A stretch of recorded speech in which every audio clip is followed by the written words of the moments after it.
In this video, we will show you how to adjust the 1050 control board's timer to close feature.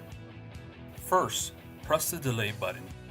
As you see, the screen now says Auto Close 10. Press the OK button to change the number of seconds. With the number blinking, use the up and down arrows to lower or raise the number.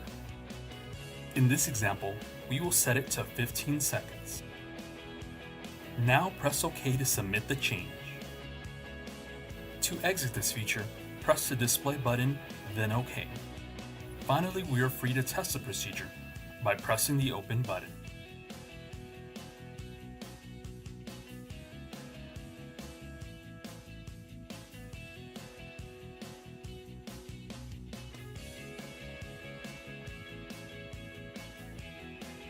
As you see, the gate is now waiting 15 seconds before it automatically closes.